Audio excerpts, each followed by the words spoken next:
Ora, em virtude da Igreja de Jesus Cristo, que nasceu a partir da morte e ressurreição do Senhor, a partir também do Pentecostes, quando os apóstolos receberam o Espírito Santo e começaram então a pregar o Evangelho a toda criatura. Não é assim que aconteceu? Bem, em face então desse surgimento da igreja, da nova Igreja de Jesus Cristo, a pergunta é: qual é o papel da lei quando se leva em consideração que a lei era própria lá do Antigo Testamento, era própria do judaísmo, a lei que foi dada a Moisés, a partir de um pacto que Deus fizera com o povo de Israel, quando os tirou da terra do Egito. Então a pergunta é: e essa lei de Moisés, cuja coluna vertebral é os 10 mandamentos? Preste atenção nisto, muito importante.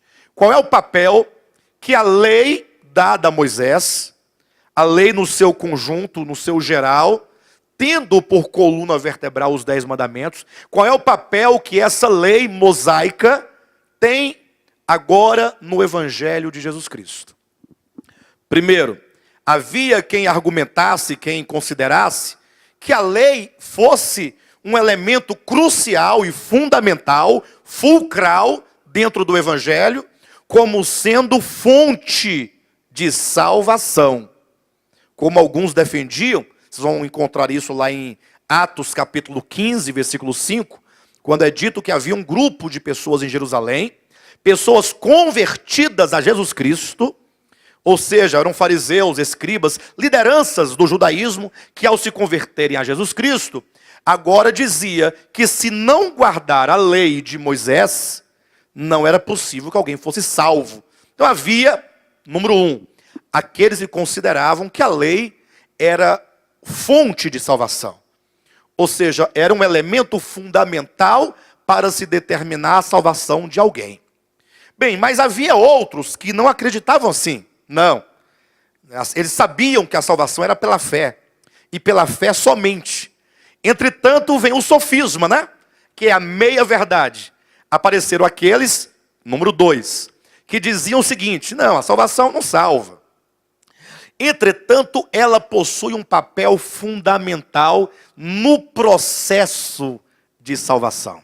Ou seja, a lei, ela continua no projeto de Deus, não como aquela que oferece salvação para o que a cumprir, mas é o meio pelo qual o cristão pode se santificar. Ou seja, seria, de acordo com esse segundo grupo, no cumprimento da lei que ocorreria, portanto, a santificação. E aí vem o apóstolo Paulo dizendo que tanto o primeiro grupo quanto o segundo grupo estão errados.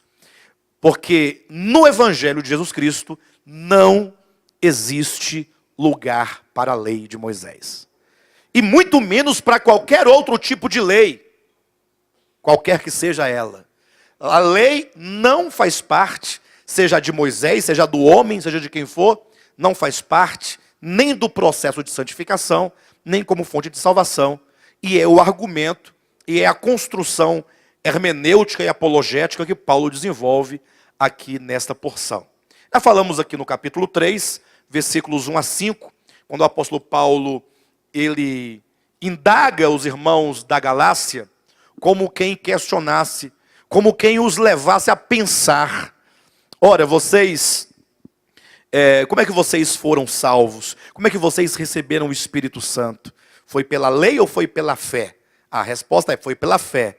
Ele diz: olha, vocês são tão insensatos que, tendo começado pela fé, agora vocês querem se aperfeiçoar pela carne.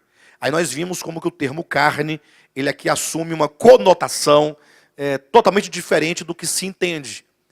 Ou seja, carne aqui é no sentido do esforço humano, do labor humano, sobretudo quando se diz da capacidade humana de fazer o bem ou de fazer alguma coisa para ser salvo. Mas disso nós vamos falar um pouco mais na porção que hoje nós vamos abordar, que é capítulo 3, do 15 ao 22. Vamos ler então?